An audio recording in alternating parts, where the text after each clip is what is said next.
Well, I asked, where's the beef? Let's call this for what this is. Oh my God! They are so hopelessly woke. How dare you? That is the intellectual capital of the left today. Give me a break. You are now watching the Daily Roundup. Good afternoon, ladies and gentlemen. You have tuned into the Daily Roundup on this, a Tuesday, September 26, 2023. I'm David Menzies, and my co-host, well, let me tell you a little bit about my co-host, shall I? Do you know, folks, today is National Love Note Day. My co-host will not be receiving a love note from me. Don't get the wrong idea. I do love her. It's just that I love being gainfully employed even more. She is the she-devil with a spatula. She is the Khaleesi of the greater Coburg area.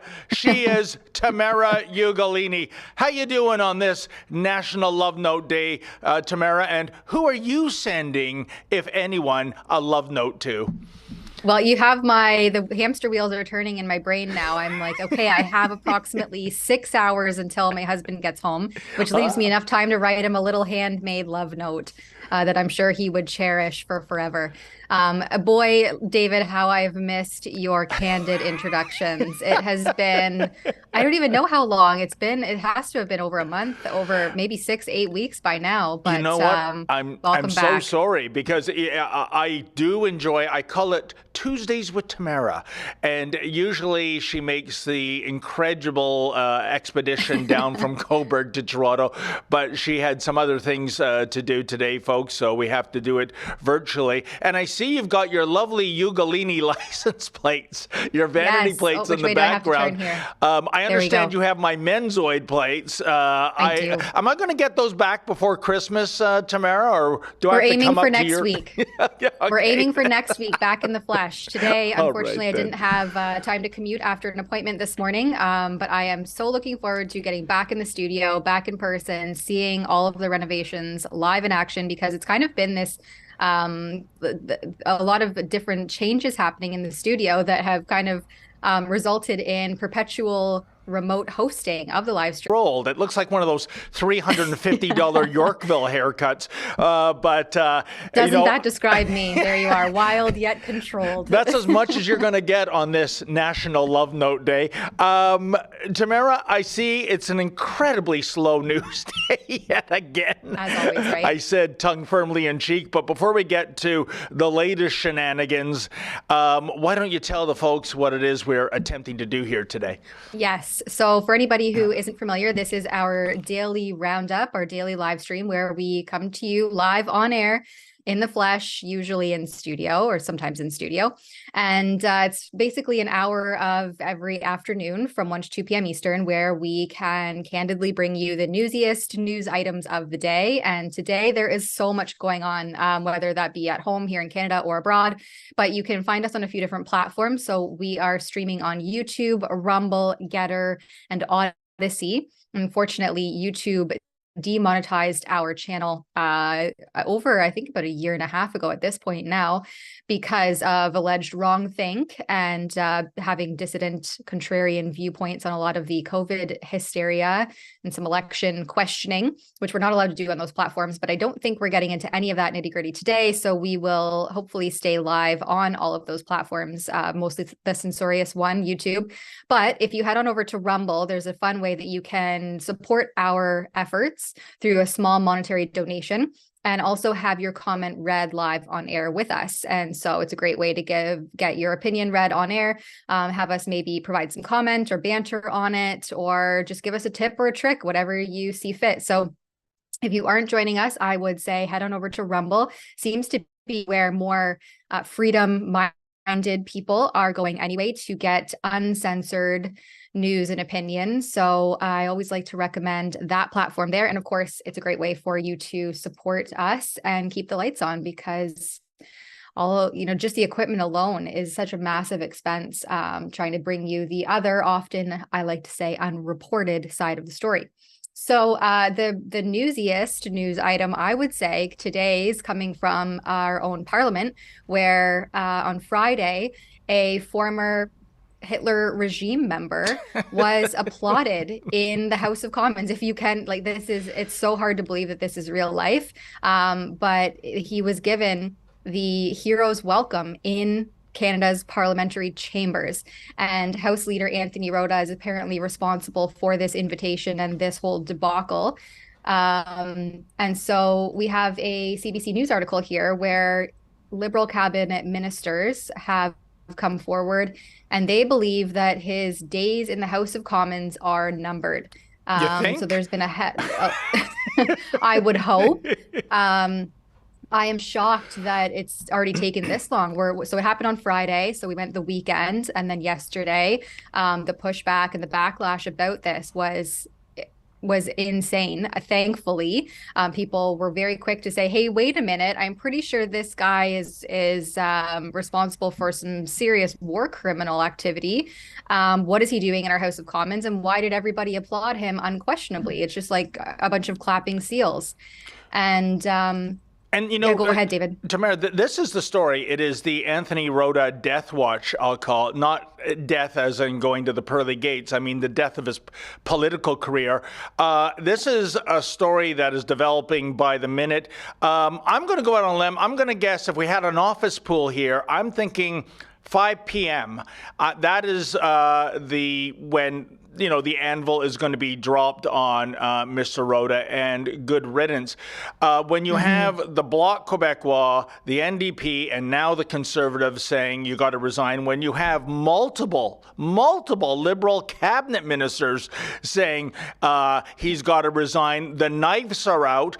Blackface, of course, he's never going to apologize for anything, unless it's one of those fake apologies to Mario Galini where he says, we have a learning moment here in terms of what happened. Why does this Prime Minister have a pronoun problem? I didn't grope Rose Knight. I didn't put blackface on my face multiple times, so many times I can't even remember. It's you. Why can't he use the pronoun I? I am sorry. Still hasn't said that in regard to the latest fiasco. And I'm saying to Mario Galini, this does not go far enough, Mr. Rota, getting the bums rush out the door. I would call on, well, if I had it my way, the Prime Minister to resign over this, but we know that's a fantasy. But certainly somebody in the Prime Minister's office, because this is an outrage. As I mentioned with Sheila yesterday, when this event took place, you had the entire House in session. You had the Prime Minister and the opposition leaders.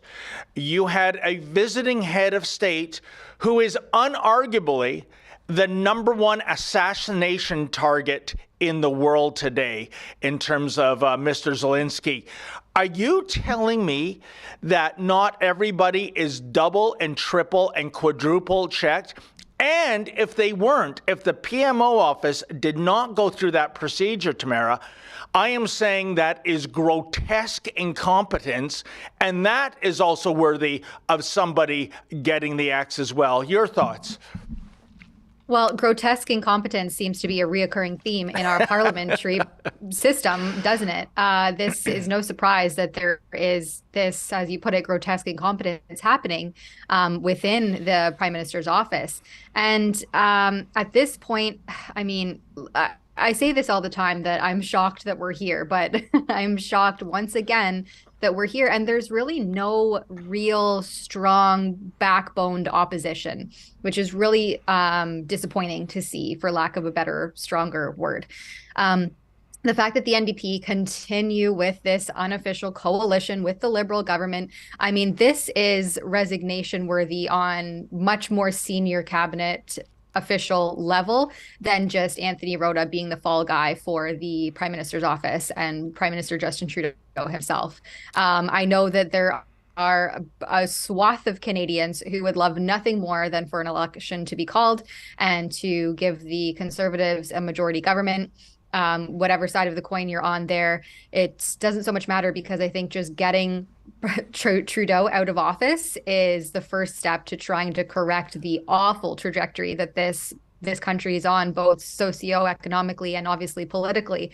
And I think that if all the previous ethics investigations against Prime Minister Justin Trudeau weren't enough, this should definitely be the nail in the coffin for his political career. But you can see he's just digging his heels on. And I think you talked about it yesterday, you and Sheila, about how this is just more Russian disinformation somehow. I guess the Russians were the ones responsible for approving this former Hitler regime member to come speak to the Canadian Parliament. Oh, Tamara, 100%. I mean, on this National Love Note Day, I'm surprised Vladimir Putin hasn't sent Justin Trudeau a love note because, as you know, one of the narratives for the Russian invasion into Ukraine is, and this is the word the Russians use, denazification. And that is a bit of a stretch by anyone's reckoning. But suddenly, you have a bona fide Nazi showing up in the Canadian House of Commons and getting lauded, as opposed to, sent over to Poland. And by the way, Poland, I understand, is now going ahead with, the process to get this individual expedited back to Poland, because let's not forget, some 6 million Poles died in World War II, mostly by the hands of the Nazis. And this guy apparently does have that blood on his hands.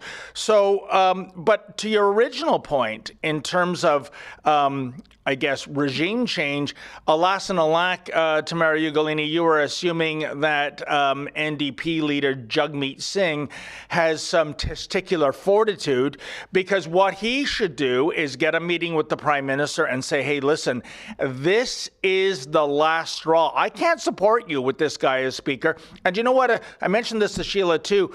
There would be, of course, something in it for Jagmeet, because the way I understand it, when the Speaker steps down, there's 3 other candidates in waiting of different political parties. And what Jagmeet would say is, A, you get rid of them, and B, we nominate the NDP MP for Speaker of the House, which of course Jagmeet would see as a victory. But as far as I know, nothing on that front right now. But it might be academic if my 5 p.m. prediction comes true. I'm actually hoping that maybe a breaking happens, while we're on the live stream, because I suspect it's just a matter of time. The backlash has been so extreme from just everyday Canadians as well that I think it's just a matter of time. But we do have a clip here to share. Yes. Of Jagmeet Singh, where he's calling for Rota to resign. Let's maybe throw to that. The Speaker of the House of Commons has taken responsibility for the actions on Friday, but there have been real-world impacts of his actions. It has hurt the Jewish community. It has been a detriment to the war effort for the people of Ukraine, President Zelensky. It has been harm to their efforts. In fact, already the incident is being used by Russian propaganda to attack and to harm the efforts of Ukrainians. And finally, it has hurt, it has damaged the international reputation of Canada. And for these reasons, I reiterate our call that we came out yesterday on, that the Speaker should resign.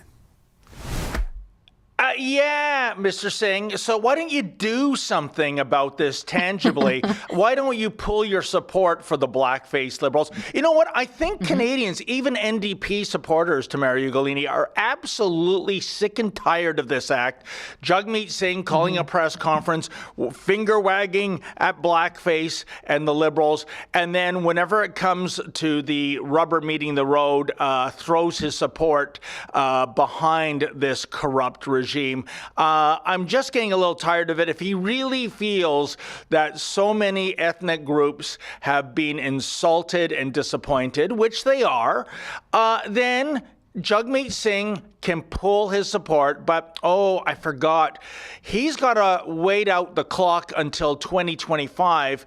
That would be 6 years as an MP. That would be his lifetime pension kicking in. So don't think Mr. Rolex, Mr. BMW M3 is going to do anything quite that drastic. He's got very lavish taste for a socialist, you see. He certainly does. And that goes to say that if his socialist followers were actually informed on the unfoldings and what's happening in the Canadian Parliament, then perhaps they would be calling on them to pull their support for this unofficial fringe minority party coalition. But I think that they're being entirely misled, right? We have, and we talk about this all the time, how the mainstream media is just a lapdog for the government and the mouthpiece for whatever flavor, culture war flavor of the day, narrative that suits the Liberals and the NDP, the far left. And they don't have fair assessment or accurate information in order to actually push back politically on these parties. And we have a tweet, by the way, before you get to that, brought to my attention.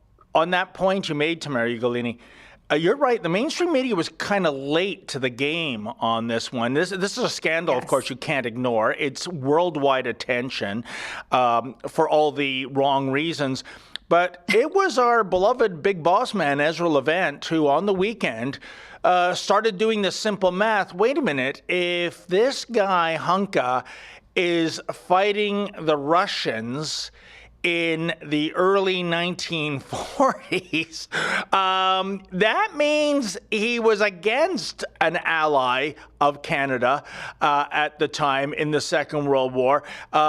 Ezra sending out those multiple tweets, the chronology, that's what got this story the snowball traction it deserved, because it seemed that, to me, the mainstream media was much like the PMO office, Tamara, hoping nobody would connect the dots, nobody would do the impolite math. There's an example of Ezra right out of the gate talking about Hunka, talking about what this unit was all about. They were death squads. They committed war crimes. They were murdering civilians, all right? And somehow this guy gets into the House of Commons to have a standing ovation.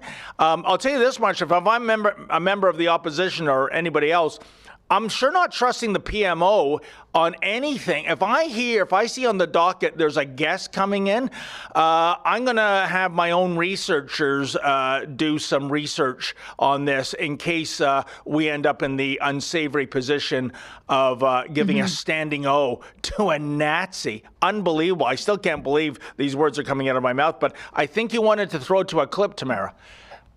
Yeah, and trust in the Prime Minister's office has long since been compromised. And so I don't know why nobody did this as a forethought anyway. Now I hope it does prompt that those critical thoughts from our political leaders. But in my opinion, this should have already been done a long time ago. The PMO's office has, again, as we mentioned, shown ineptitude, great ineptitude. And there's a tweet here just highlighting once again the hypocrisy of the bureaucracy that aged well from Justin Trudeau himself in 2013 before he was elected Prime Minister. And he's quoting here, "It's hard not to feel disappointed in your government. Every day there is a new scandal." Right? And so this is the most scandalous Prime Minister in Canadian history, and certainly from my time.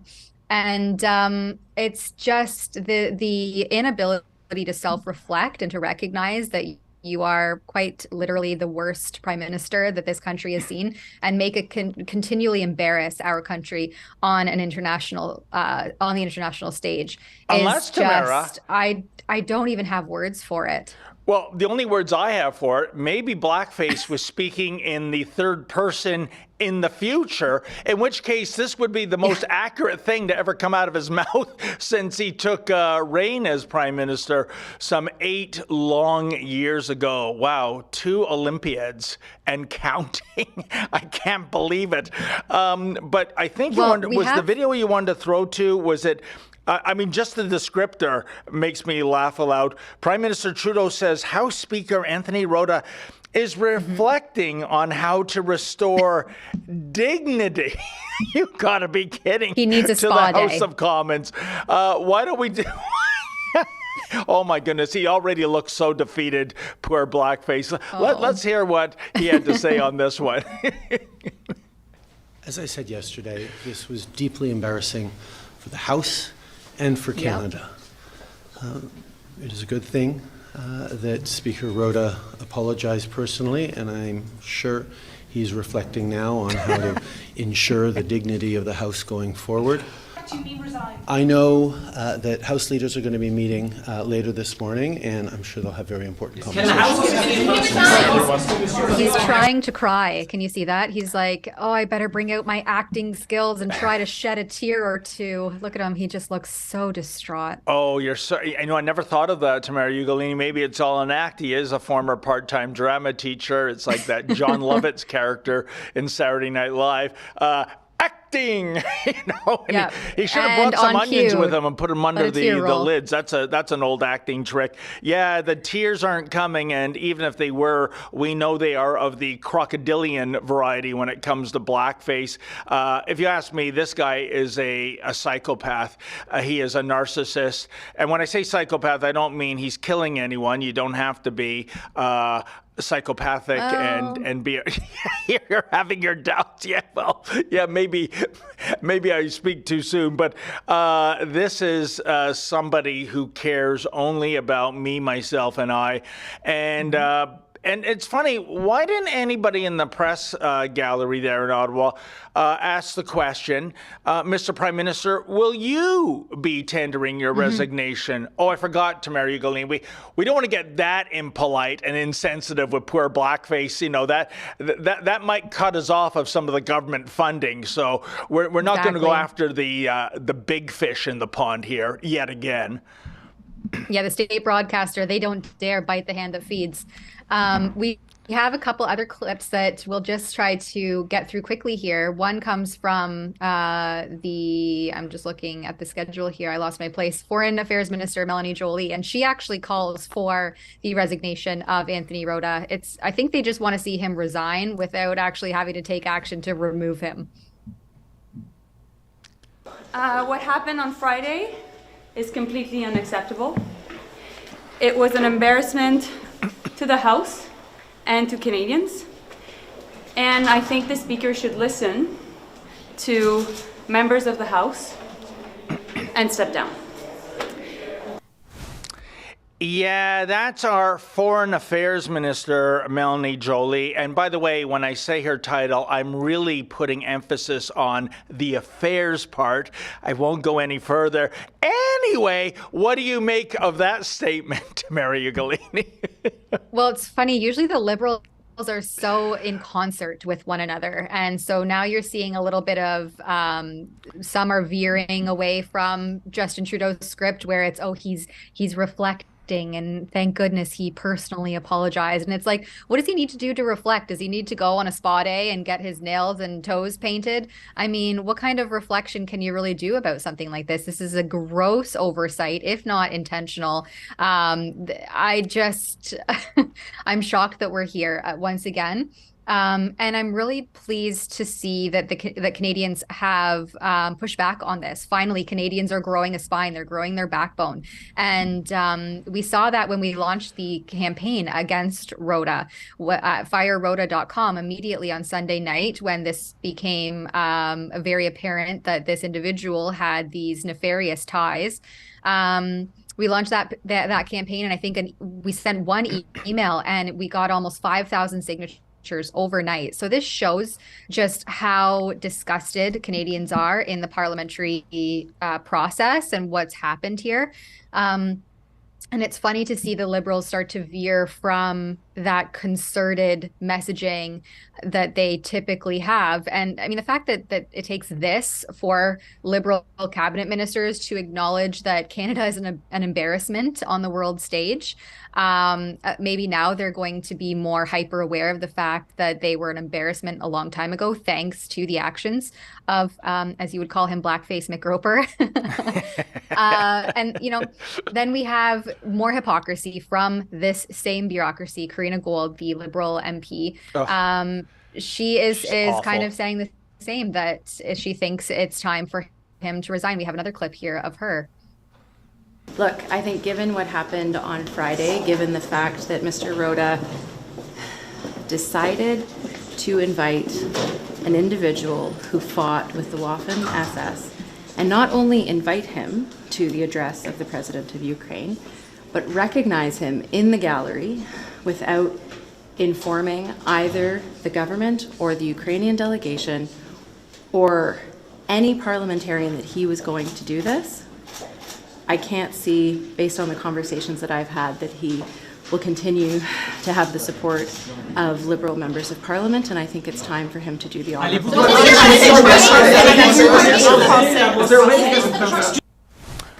Wow, Anthony Rota with Karina Gould taking the knife out of its sheath.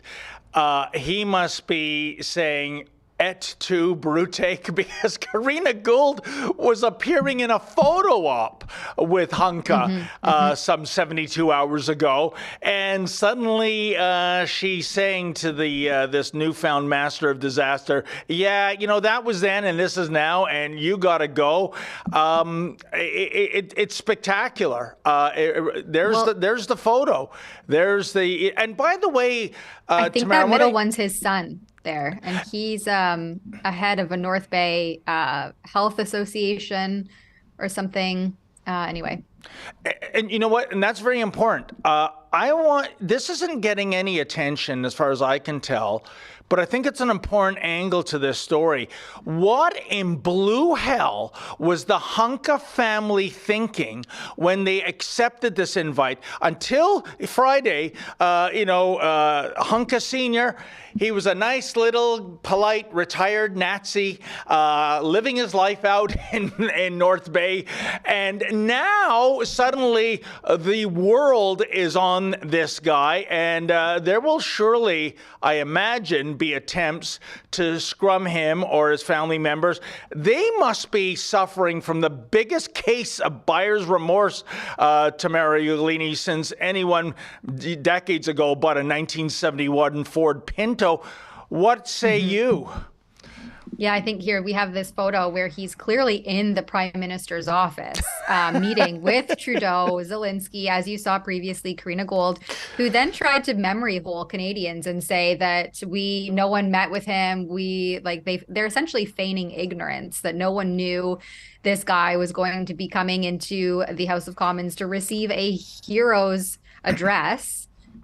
This is just outlandish, and the internet doesn't lie. Well, it does lie, but these photos don't lie. And so it seems like these liberals are so out of touch. They've just gone so long unabated without accountability that they don't realize and recognize that no, Canadians are keeping the receipts here. We have the photos, we have the posts. You tried to delete them, you tried to memory hole them. Sheila had a video on this yesterday.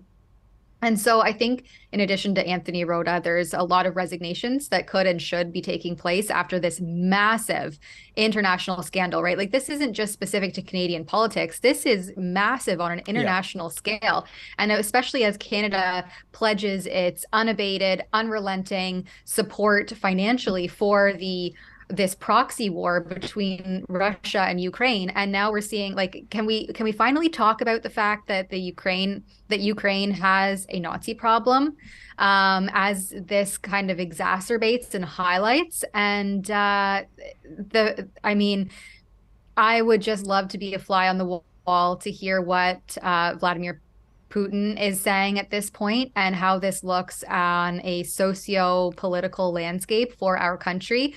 It makes me very nervous, right, heading into this continued support financially for these war efforts for, I guess, years to come. There's really no end in sight, and I think it's $9 billion.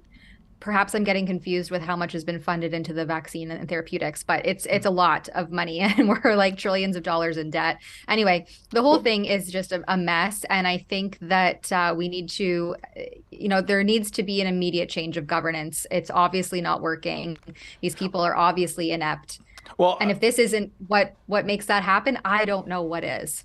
100%, Tamara. But, to answer your query of what Vladimir Putin is thinking, this is a propaganda grand slam for him. All he has to say is, see, I told you, this is the problem with Ukraine. They have a Nazi problem. Actually, I think Canada might have a bit of a Nazi problem by the looks of things. And I mean, it's not just that. I would point our viewers to a column in today's Toronto Sun by Joe Warmington. It was superb. There is an Oakville, Ontario cemetery, a Ukrainian cemetery, that actually has a memorial to the unit that Hunka fought in. These were death squads. They were killing civilians. They were committing war crimes. And in Ontario, we have a memorial commemorating this. There we go. Thank you, super producer Olivia and Efren. And in the meantime, Tamara Ugolini, we're tearing down John A. Macdonald statues, or on the lawns of Queen's Park, putting them in makeshift coffins with a garbage bag over St. John's head. Can you possibly make sense of this? Well, these are the same people who said that the trucker convoy was a bunch of Nazis, or they were funded by Russian disinformation czars. I mean, I don't even know where that was traced back to. But now we have a literal Nazi in the House of Commons being applauded by everyone, standing ovation. And this is just so scandalous, and really makes us very vulnerable on the world stage as we fund, like I mentioned, this unabated proxy war. As a Canadian who does not support any of this is deeply concerning. And the fact that there is no strong opposition in the House of Commons, once again, is even more disgusting. We really have to look to international leaders like I think it was the Polish Minister of Education who wrote that press release that we featured a little bit earlier, basically saying this individual may be extradited to Poland to face the repercussions of their horrendous war criminal acts. So yeah, here he is calling for taking steps to extradite Hunka. The thing is, 98 years old. This might be political theater. These extradition procedures, Tamara, usually take years. So it wouldn't surprise me if Hunka would pass away before the extradition was to take effect. I'm wondering if Blackface is hopeful of that outcome as soon as possible, so he doesn't have to answer any more Hunka queries. But you know what? We're past the halfway mark. We got to take an ad break, Tamara, and on the other side, we can talk about the further ripple effect of can we call it Nazi Gate? Yeah, let's call it Nazi Gate. Goodness gracious, Tamara Ugolini, Rob Schneider is canceling his Canadian trip in terms of what happened in the House of Commons on Friday. Oh my, how am I ever going to sleep tonight? We'll talk about that on the other side. Dr. James Lindsay, who is a frequent guest of both Joe Rogan and Jordan Peterson, and the host of the New Discourse podcast, is coming to Alberta for the first time. And so the conclusion was that we now have to train men the way that we train dogs, with leashes and shock collars and things, in order to get rape culture to go away. Hermetic religion is actually the easiest way to kind of make sense, honestly, of the trans phenomenon as well. Well, the queer theory thinks that there are certain people who get to set the norms of society. Dr. Lindsay will be speaking directly to the dangers of critical theory and its gender ideology that are pushing their way into children's classrooms. In queer theory, calling somebody saying you're a man or a woman is called a violence of categorization. Why don't you say this is systemic sexism and distinguished from what most people think of as sexism? She said, no, it is sexism. It's the same thing. But they're clearly not the same thing. You don't want to miss this. Tickets are selling fast. You can get yours today. That is being run by Take Back Alberta, so you can get those tickets on their website. October 2nd and October 3rd are the dates. And it's going to be an incredible event. Come on out November 25th. It's all aboard the Freedom Train in Niagara-on-the-Lake. You can check Rebel News for updates and also the Freedom Passport site. Tamara Leach, who led the Truckers Convoy, will be sharing the stage with some of the finest international recording artists, like the Chops Horns from New York City, who's played with Alicia Keys, Stevie Wonder, the Rolling Stones, and many more. Plus New World Sun, just off a European tour, and the legendary R&B master. Leroy Emanuel. Get on the Freedom Train with Tamara Leach. Saturday, November 25th at Niagara-on-the-Lake Central Community Center, 680 York Road. Get your tickets today at freedompassport.ca. The Freedom Train is coming. Know your rights. Know your freedoms. Hey, Ben Shapiro here. This November, the Wilberforce Project is bringing me to Canada. If you want to fight the woke machine destroying families, join me in Calgary for my talk, hosted by the Wilberforce Project. Go to benshapirolive.ca for info and tickets.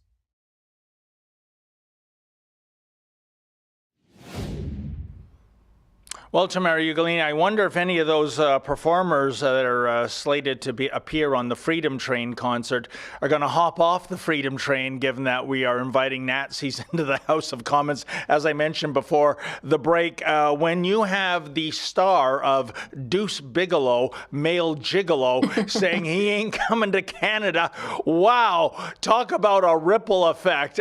Do you think this is just the start of a trend of maybe Canada going through a boycott, divestment, and sanction country?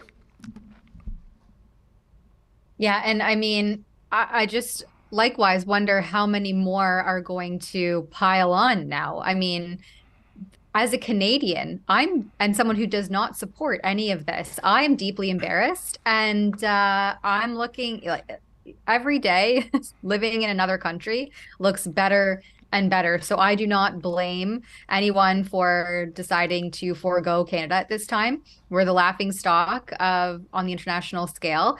Our parliament is riddled with a bunch of hypocritical clapping seals. Yep. And no one seems to be able to have an ounce of critical thought or a backbone. They just go with whatever way the wind blows. Hey, how's the polling? Okay, that's where we're going to go. No one seems to be actually leading with any sort of moral, principled stances. And that goes for everyone, including the opposition. It took them days to speak out against the parental protests that happened across the country last week. They have not put enough pressure on, in my opinion, after this disgusting honorariate of this Nazi in the Canadian Parliament.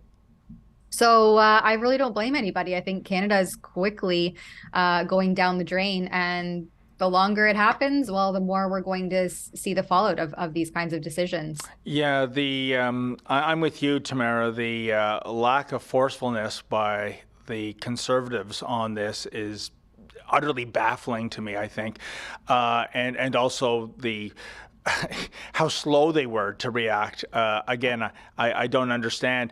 But I can say this, if I should mention that at 3 o'clock, which means really closer to 4 because blackface is never on time for anything, at the Toronto Congress Centre, blackface is showing up.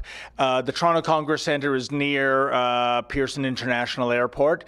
And I understand there's going to be a protest of Canadians, as if they didn't have enough to heckle the Prime Minister over. Yeah, because yesterday, of course, blackface was hard at work. Oh, no, I'm sorry. He took the day off because there's really nothing to do in Ottawa. There was no fires to put out or anything. But for whatever reason, he's showing up at the Toronto Congress Centre. So if you live in the GTA and you want to give blackface a piece of your mind, that's where to be from 3 p.m. onwards at the Toronto Congress Centre. I wonder why he's there, Tamara Ugolini. Is this some sort of, photo op or, press release? Is this another pathetic attempt to change the channel?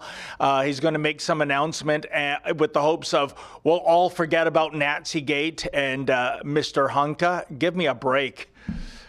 I hope it's his resignation, but I doubt that my dreams will come true today at 4 p.m. We'll see. Before we move on, we have a super chat from Fraser McBurney related to this discussion, so I'll just read that quickly. Are we about to repeat history? The British introduced opium to China, sparking the Opium Wars. Now China is bringing in tons of fentanyl into the West.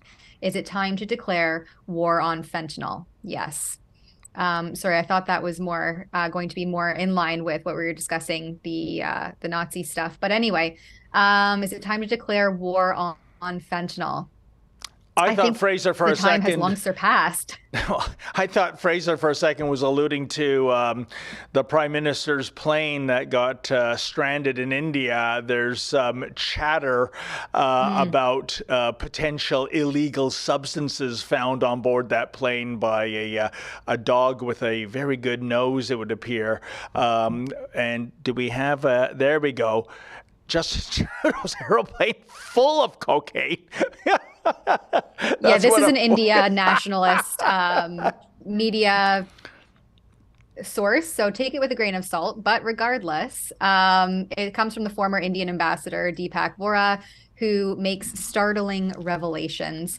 He claims that the Canadian Prime Minister carried drugs and other psychotropic substances before attending the G20 summit in 2023, and so just a few weeks ago, and simultaneously criticized him for supporting Khalistani extremists in Canada. Go ahead, David. You're right. None of this has been proven. We must stress that. But if I had to pick a side, Tamara, Mr. Vora, even though I know nothing about him, that's more credible to me than Blackface, who is such a liar, he'd spit in your face and tell you it's raining, okay? So I just wonder if there is a there, and in which case, that's a crime. That is clearly a crime. Let's see where this goes. I'm sure all the mainstream media journalists are really hot to trot on getting the truth out on this story, right? Oh, yeah, absolutely. As always, right? And just a little hint of sarcasm there. But I really liked these allegations here by this Indian diplomat. Vora also said when Justin Trudeau came to India for the G20 this month, his airplane was full of cocaine. He did not come out of his room for 2 days. He indicated that the Canadian Prime Minister behaves like he is a small child, so this isn't far off from what we see. And he has very little knowledge about international relations, also not far off from what we see. But in his Parliament address, he used words like credible allegations against India. How can allegations be credible? Either it can be an allegation or it can be credible. I also have a credible rumor to make in that case that Trudeau is crazy. It is a credible rumor, he said. And so, I find that this is, a little bit satire as well. I don't know how serious it actually is, but we do see that Justin Trudeau often acts like a small child and he has very little knowledge about international relations. So could he also be flying around with an airplane full of cocaine? I mean, well, maybe. I would love to know for certain. But Tamara Ugolini, I think the point is Canada in the world theater, if you will. I don't think we're very credible as a nation anymore, thanks to the behavior of blackface. I think our allies look upon us as a grotesque embarrassment. It's just one scandal after another. Don't forget, before this, the hot burner item was the India fiasco. And before the India fiasco changed the channel, it was Chinese electoral interference. Remember that one? And also Chinese police stations operating in our Great Dominion. Remember that one? I mean, Tamara, it's like we're losing track of how many scandals this government has created. In fact, after the show, I'm going to sit down with a notepad, maybe notepads plural, and I'm going to make a note going back to 2015 of how many scandals have been created by this regime. And correct me if I'm wrong, I think we still don't have an ethics commissioner in place, right? Yes, that's a great point. Something that, just gets kind of pushed to the wayside and forgotten about in all of these scandally clad happenings in the Parliament. But we have a slightly breaking piece here that was just posted on X, formerly Twitter. I kind of use those terms interchangeably until I get used to calling it X. But the Deputy Prime Minister, Chrystia Freeland, who's Also, we should note her grandfather was the editor of a Nazi newspaper and was indeed, as reported by the Ottawa Citizen, was indeed a Nazi collaborator. Yeah, so that's our Minister of Finance, our Deputy Prime Minister, Chrystia Freeland. Someone just scrummed her. This comes from Daisy Media. They scrummed her on Parliament, asking her why this why this Nazi was invited and subsequently received this honorariate welcome. And so let's show this clip here that just came out. Ms. Freeland, you and your government have called my friends and me white supremacists. You've called us all kinds of names. You had a Nazi in the House of Commons. Would you care to comment? Would you care to apologize? There was a Nazi in the House of Commons. I think resignations are in order. You better step down. I'd say. Yeah, that's typical Freeland, and for that matter, Liberal response to Mayor Ugolini, which is to say they don't respond. And those are perfectly valid questions in my book. I mean, we even had perhaps the biggest idiot in the House of Commons next to Seamus O'Regan, Yara Sachs. Remember that infamous quote that the honking of horns, honk honk, is an acronym. Obviously, she doesn't know what an acronym means. That's an acronym for Heil Hitler. Do we have that? We should play this clip because this never gets old. And I want to scrum her. I want to ask her if she's ready to apologize because she made this, she pulled this out of her you-know-what, and it's completely false. And yet her government is bringing in a bona fide Nazi war criminal into the House of Commons. Give me a break. So here's Miss Sachs in all her glory. How much vitriol do we have to see of honk honk, which is an acronym for Hail Hitler, do we need to see by these protesters on social media? People are absurd. Absurd.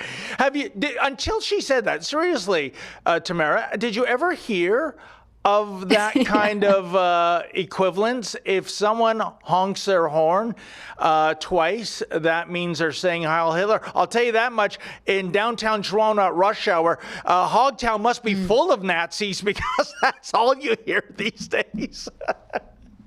Yeah, well, and speaking of Toronto, what's happening there right now, just as of today, there is rumblings of Convoy 2.0, that there will be more vehicles and more convoy participants heading on their way, I thought, to Ottawa. But as I suppose maybe a precaution, the Toronto police have completely shut down access to the city's downtown core.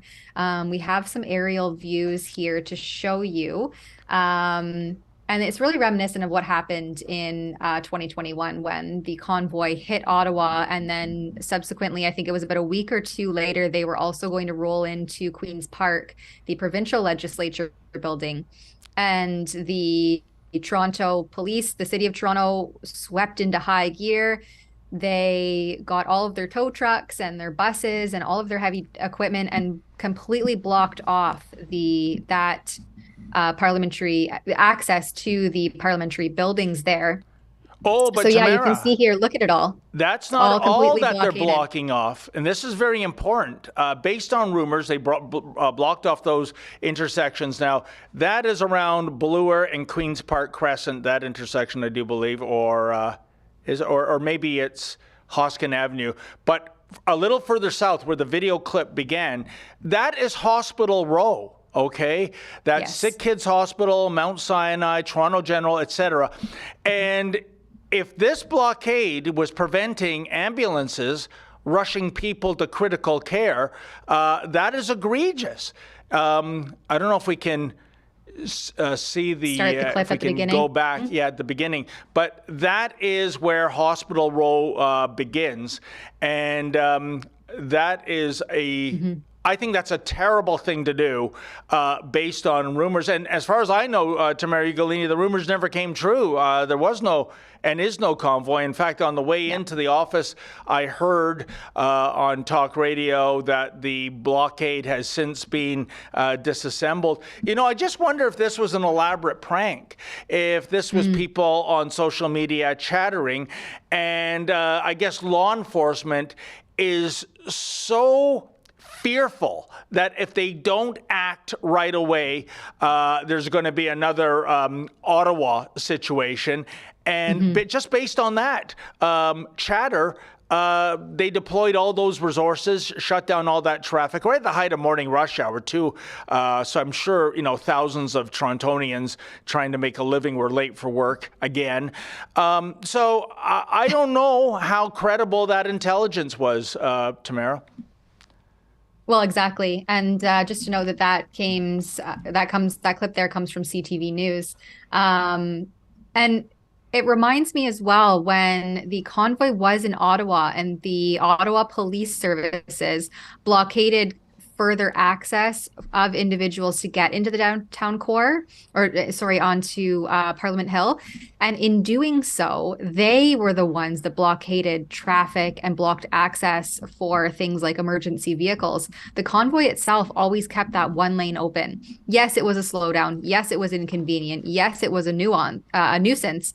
But so was what the government was doing to Canadians for 2 full years, and then eventually led to the mandates, the cross-border travel mandates that we're starting to see our grocery shelves become barren because truckers were placed under these ridiculous quarantine rules and then eventually vaccine mandates.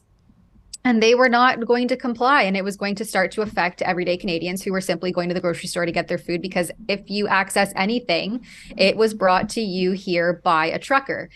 They are the backbone to our economy. And when the Ottawa Police Services deployed blockades to prevent increased traffic to Parliament Hill in wake of the convoy and the protests, because they just continued to grow, it just continued to pile up. They were the ones responsible. And you heard that throughout the Public Order Emergency Commission. You're hearing that now through the testimonies at the Tamara Lich and Chris Barber trial.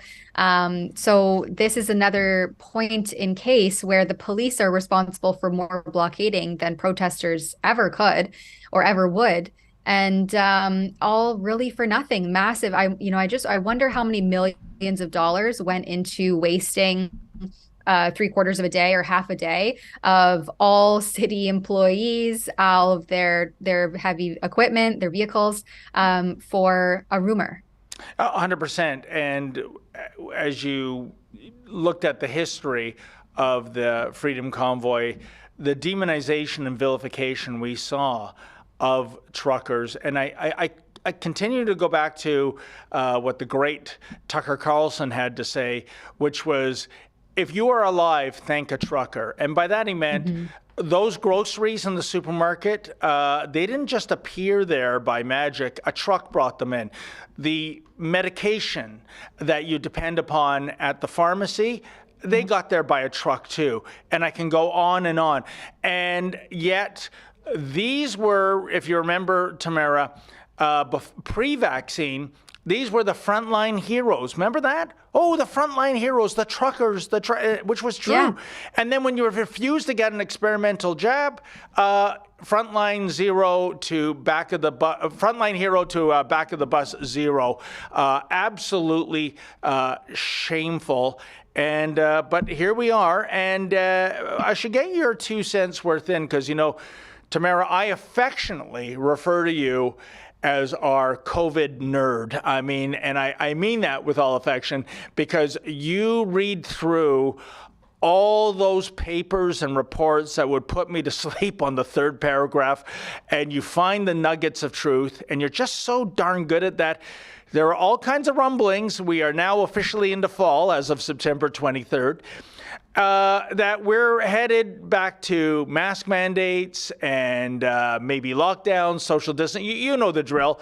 How would you gamble on that if you had a quid or two to bet? Well, that's why I thought it was so important that we went out and we did those streeter reports. So streeters are where we go out into the wild and we garner the public opinion of people quite literally just on the street. And I wanted to see what people were thinking and feeling, because sometimes I feel like we're in such an echo chamber.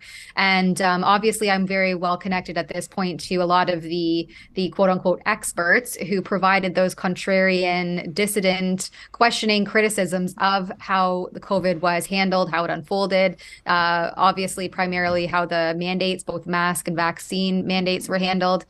And I think that there is just a mountain of evidence now showing that these measures were really unnecessary and ineffective to do anything to stop the viral spread.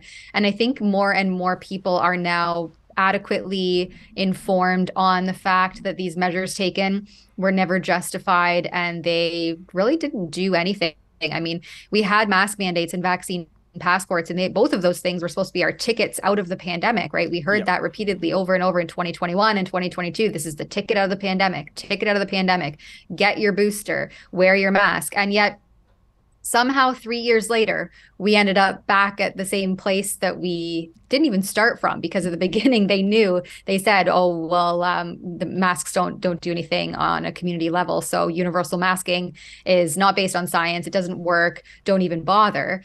So I say that there would not be the compliance rate that there was before. But then when you go out into the street and you talk to just lay people who appear to be still unaware of this science, and that is arguably the fault of the mainstream media, who refuses to do any actual critical reports on any of these subjects and get this to the Canadian public. I was shocked to see how many people said, hey, well, if it saves just one life, hey, we did it before, we might as well just do it again.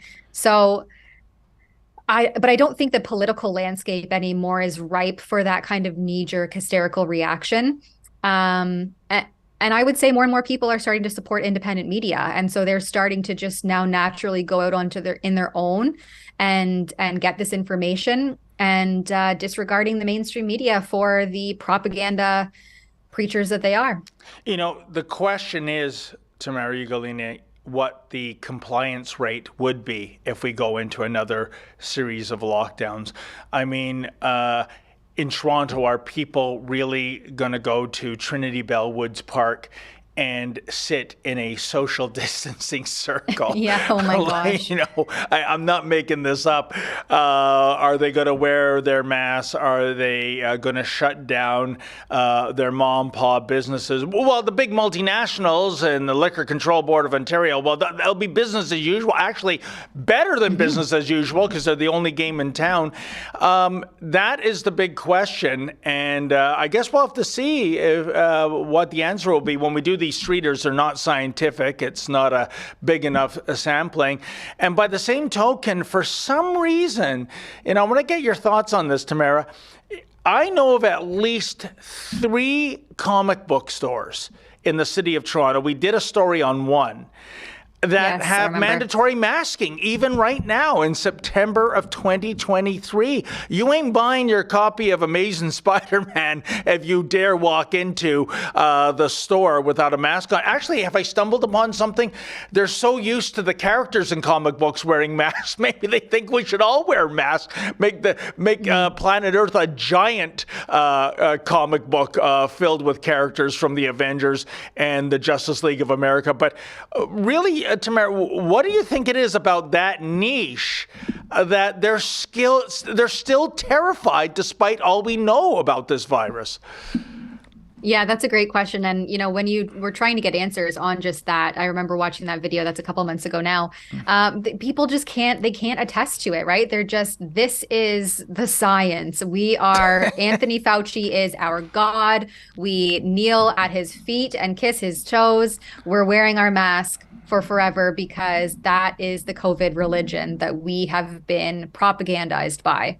And it's really sad to see. I think this is clearly the massive behavioral modification techniques that were deployed indiscriminately on civilians, unbeknownst to them, right? They had no idea that they had never been faced with this kind of incessant propaganda before. And they've really been propagandized by the government and the media and these public health overlords. And once you are subjected to cult-like behavior, and once you become ingrained in this cult, I've done a few reports on this with people, one author in particular who broke free from a cult.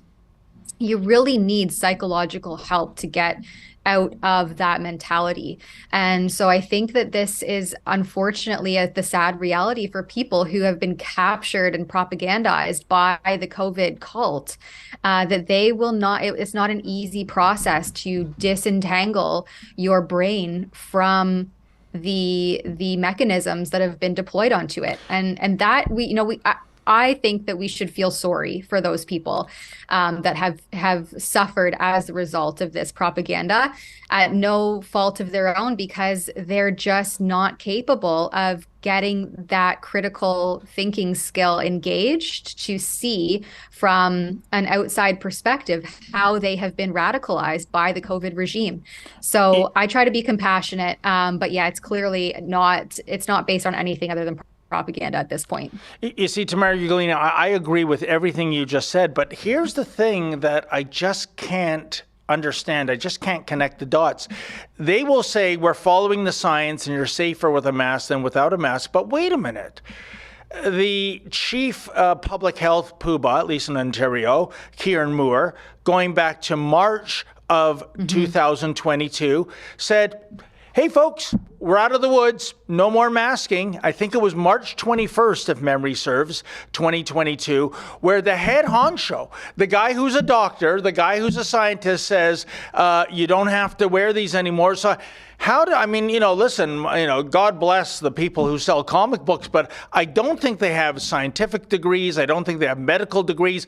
Why are they in a position now where they're saying, but we think we know better than Dr. Kieran Moore, thank you. So it's business as usual with the masking. The only thing I can think of, and I know Ezra has opined about this, I think if in September of 2023, you see especially young, healthy people on a beautiful fall day walking around with a mask on, being the only occupant of a car with a mask on and the windows rolled up.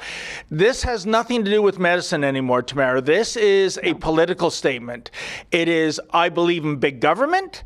I believe in big lockdowns. I believe in having my civil liberties stomped on. And this is, much like a Muslim lady wears a hijab, a Christian would wear a cross, a Sikh gentleman wears a turban. I'm on team Islam, team Christianity, team Sikhism. I'm on team big government and being told what to do. And, 50, 60 years ago, these were the young people on campus rightfully demonstrating against the Vietnam War, asking for civil rights improvements, which of course have since come. And suddenly they're on team the man. It is inexplicable to me, Tamara. Yeah, they're clearly pledging their allegiance to the COVID regime and the god of Anthony Fauci. Before we wrap this up, because I know that you're being deployed as our mission specialist out in the field, David, we have a super chat from earlier that I missed from Sherry Donner 78, who says, notice that the Region of Waterloo Council is planning to pass a bylaw tomorrow, 6:30 p.m., to ban protests on public property following the parental rights protest of last Wednesday. Lots to read. Yeah, I'm sure you can find that. And if I may, Tamara, I was tipped off to that just yesterday. And I will be going to that council meeting. This is completely unconstitutional. This is like Calgary is trying to get away with the same sort of shenanigans there with LGBT and drag queen stuff. This is not the bailiwick of a municipality. This is yet again another war on free speech. And it is going to be very interesting to hear the arguments being made why the Spirit Unicorn Syndicate is this precious little demographic that must be spared any kind of hurtful or insensitive rhetoric from anyone, given that this is a group that represents less than 2% of the population worldwide. But we have yet again, in that neck of the woods in Ontario, woke tyrants trying to stifle freedom of speech. I'm going to be very interested to see what kind of how many people come to express their outrage about getting their rights taken away. Especially as the Calgary bylaw is facing a legal challenge, right? It's being challenged constitutionally. That this is they just don't have the jurisdiction for this kind of bylaw. So we'll see, I guess, how that unfolds and what happens there in Waterloo. But we have some breaking news, David Menzies, to share. Senior Liberals have announced that Anthony Rota has resigned from as his position of Speaker in the House of Commons. So I was off by 3 hours. I didn't hear you make a guess, or did you make a guess? I can't remember. But I would have lost the office. I said it was a ticking time bomb. Yeah. Anthony Rota resigned as Speaker after inviting former Ukrainian soldier with Nazi ties to Parliament. There it is. He lost support of key Liberal ministers on Tuesday. Yeah, and as we said earlier, this is not enough. We need more heads to roll on this, especially somebody from the PMO's office or the PM himself. Metaphorically speaking, David. Yes, please. I'm not calling on anybody with a guillotine to go after anybody, okay? I mean metaphorically, of course. And by the way, speaking of metaphors, Tamara Ugolini, you said a ticking time bomb. Time bombs don't tick anymore. They're all digital. So I'm just trying to educate you. It's what I do. And there you have it. There's your lesson of the day on, what was it called again? National Love Note Day. Note Day. No love notes to Anthony Rota. He's formally resigned after he lost the support of his colleagues. Bye-bye to him. I wonder, though, he'll still hold his seat, though, as an MP. That will be interesting. Yeah, and once upon a time, this speaks to a bigger issue too, Tamara, and when you were involved with the scandal of this, there was no question that member would tender his resignation. Right away. Can you believe Bev Oda had to resign over a $16 glass of orange juice? I mean, and now you have Nazis coming into the house and, stuff happens. I said, sorry, can't you move on? No, we can't. And this isn't going to make this scandal go away. There's still so many unanswered questions. But yes, Tamara, as you mentioned, we got to get out to the Toronto Congress Centre. Wonder if the mainstream media will be there. And I wonder if they're going to, shut down the Congress Centre. That's a place that has acres and acres of free parking. But, Blackface is special. He doesn't like, the riffraff waving F Trudeau signs. So maybe they're going to do what they can to stifle the protest. But scheduled for 3 p.m., folks. So if you're in the area, drop on by and say hello to me. Come up with some pithy pros for the camera, and we'll put you on the next Rebel Report. As for now, we got to wrap things up. I want to thank our super producers, Olivia and Efren, and I want to thank all our audience that tuned, and especially those who made those super chats. That's how we keep the lights on. And, of course, to my beloved colleague, Tamara Ugolini, who, I repeat, will not be getting a love note from me, even though we don't have an HR director. You can never be too safe, can you, folks? I'll be back here tomorrow. I believe it's with Sheila Gunn-Reid. And in the meantime, as always, stay safe and stay sane. There are calls by B'nai B'rith to reopen a report by the Deschênes Commission so that Canadians can know how many veterans who fought with the Nazis are here in our country. Will the government do so, and what is your response to that?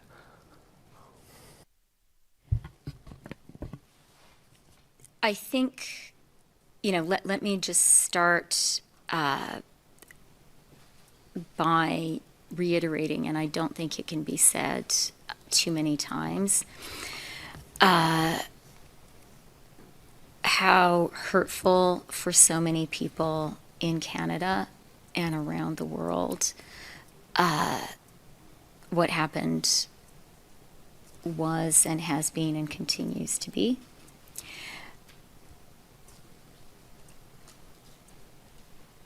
As MPs, in our capacity as MPs, it's important for appropriate next steps in the House to be taken, and I think that is our immediate focus. And as a government, we're going to be very thoughtful about any further steps that need to be taken.